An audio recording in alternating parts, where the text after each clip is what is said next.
So I'm just going to paint this. So far it's really just sort of a dead tree, just a trunk standing there. Bit of a Halloween feature there. I'm going to use the same colors as I have over here. I believe that's raw umber and ultramarine blue. Hints of white here and there. And then I thought that this bush, I would allow this in here to catch a bit of light. I thought I'd use the same colors as I have. Okay, no, sorry, I'm off screen. I'll use a little bit of ultramarine. No, I'll use a little bit of yellow ochre and some raw umber. Make that a little greener. Okay, so first our tree trunk.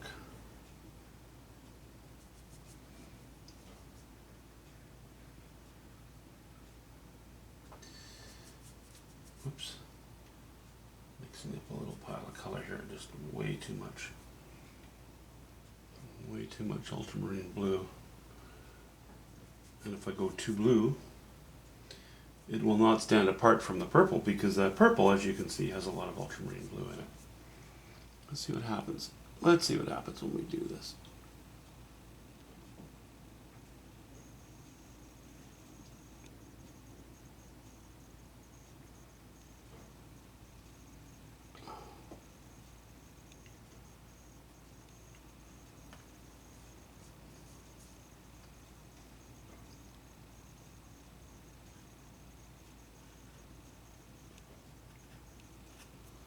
I'm trying to roll the brush slightly to shape things.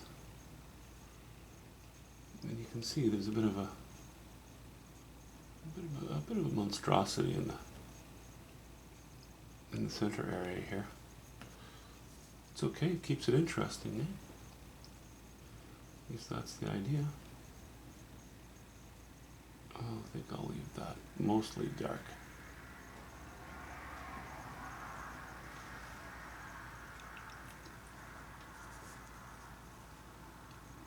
Okay, that's too busy.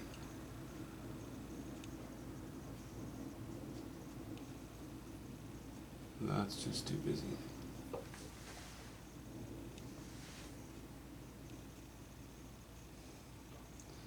All right, we're coming down. I think.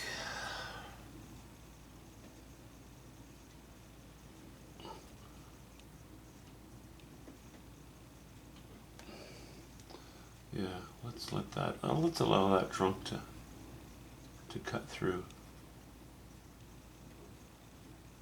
that bit of bush. Make it in the foreground. Add a little more white to it. I'm going to add more white to the bottom because I would like some light to be picked up here.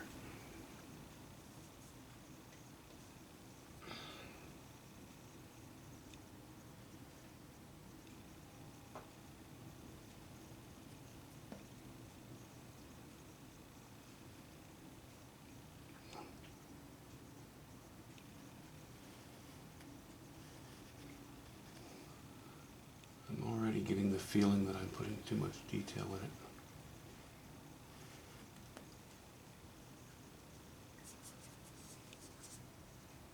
But we'll see. Whew.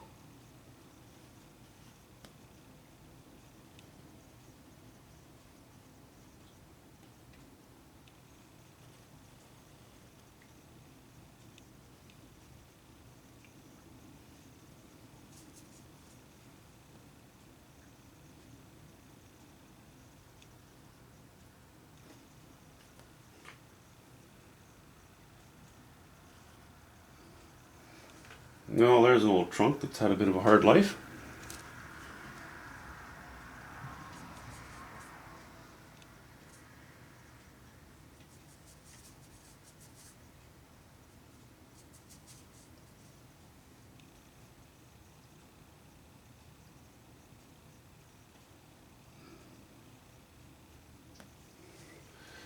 Yeah,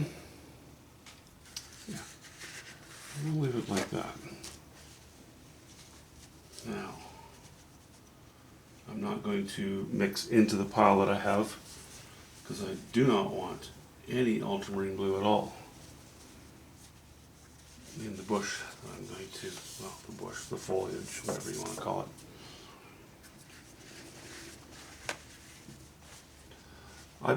I took a little bit of cobalt blue and yellow ochre and white to give a little more intensity to the right hand upper side of this little evergreen.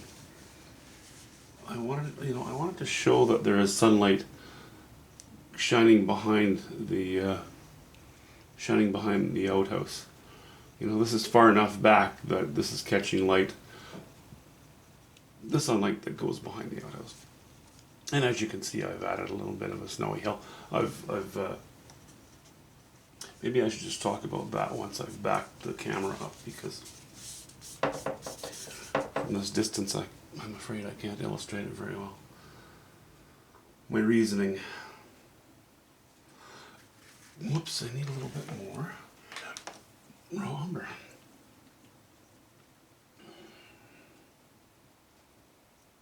To my eye, raw umber and yellow ochre together perform as a green, or they can perform as a green,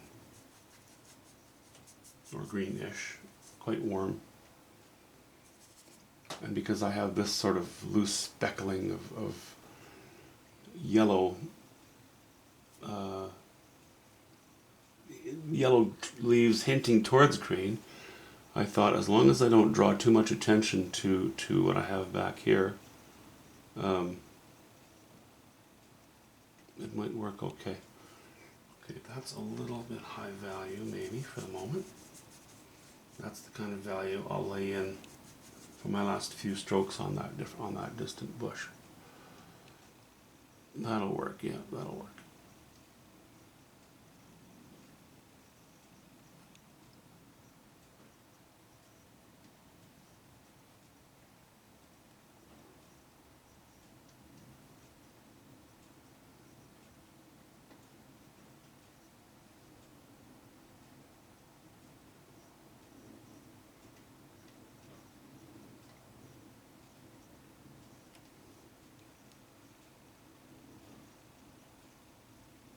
Of course, I'm using my hand using my fingers as a maul.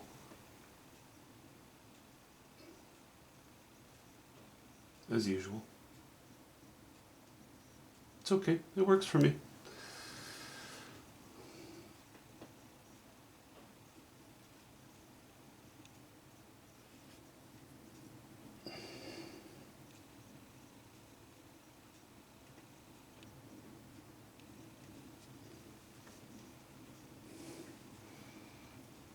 Yeah, I like that. That unifies this and this just slightly, Just slightly, without drawing too much attention to it.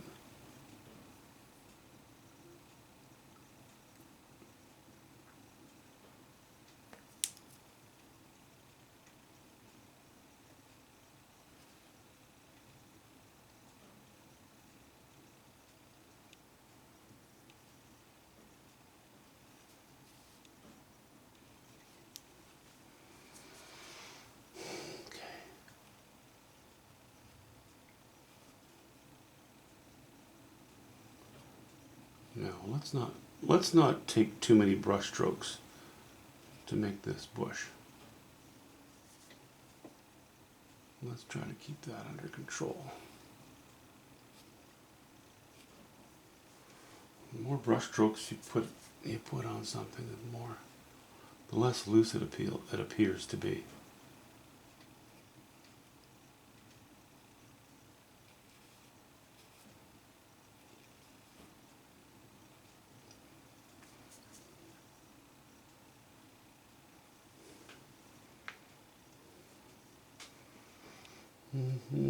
Yeah. You know what? I think I'm gonna ramp up the volume a little bit here. I'll put a little more yellow ochre. A little more yellow ochre in there.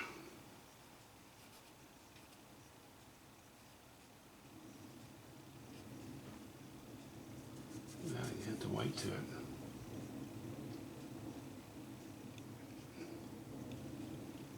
Okay, I guess that's more than a hint.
Oh, come on.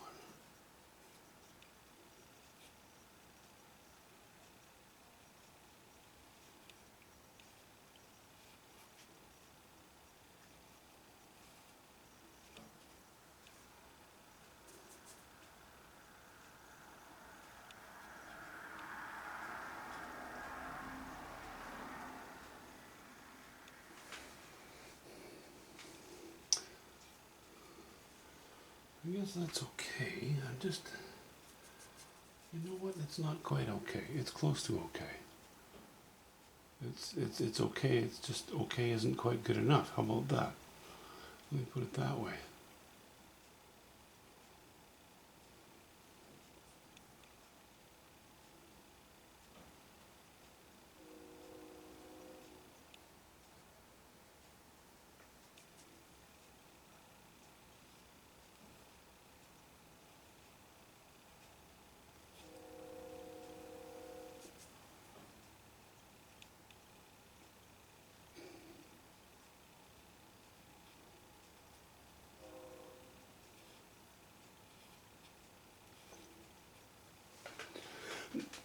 Excuse me. Okay.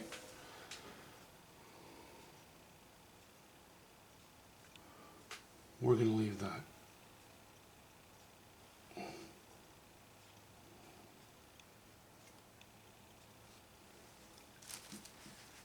me stand up and have a look.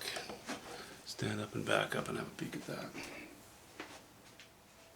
Yeah, it's the edge of the painting. It's a little bit softer.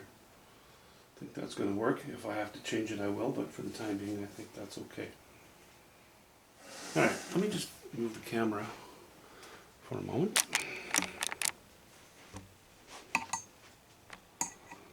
And just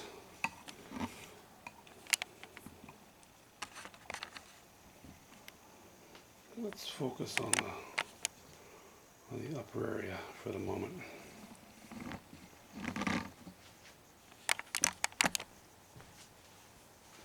So we have, you know, sort of a smattering of yellow here. I'm not fond of this. I have a bunch of issues with this to deal with, and that's okay. I'll get to it. You know, but as I mentioned, I'm not doing very much every day at all during the holidays, so I'm just kind of poking away at it. Really, I suppose, for the most part, except for down here, we have our sort of our first lay-in of paint.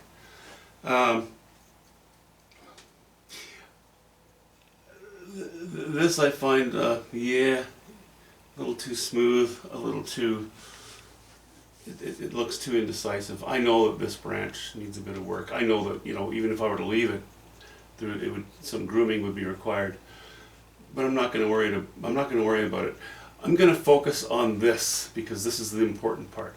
Right now, this is very distracting. I guess I would say that this, from here up and from here across, I find to be out of tune. You know, that area more or less. A bit out of tune with the rest of the painting. So, my plan is to take the colors from the sky and bring them right across here, because having these colors adjacent to these colors will tone these colors down. They won't be sitting against purple anymore, they'll be sitting against a calmer, warmer relative color-wise.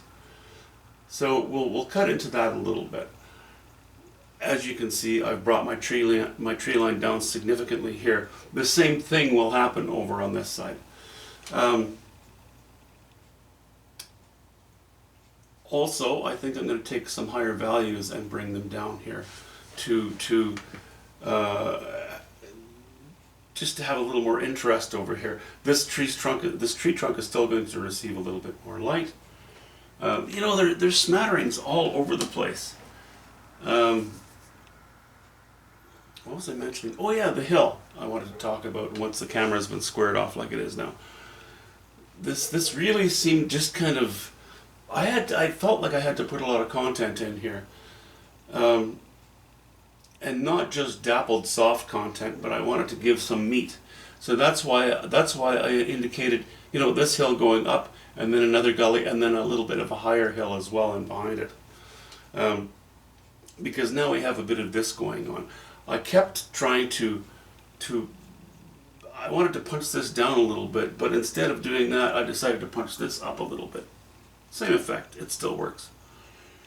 When I have some higher values like this over in this area, this will be punchier, and it will help to balance the punchiness that I have over here. Because right now it's a little bit out of character, value and chroma wise. If I can spread value and chroma a little bit to the right over here, and still have it sort of coming off the canvas in this manner, I think that's going to balance the two out. Anyway, you know, this is sort of the downside of making up your own textures in your mind that you want to paint.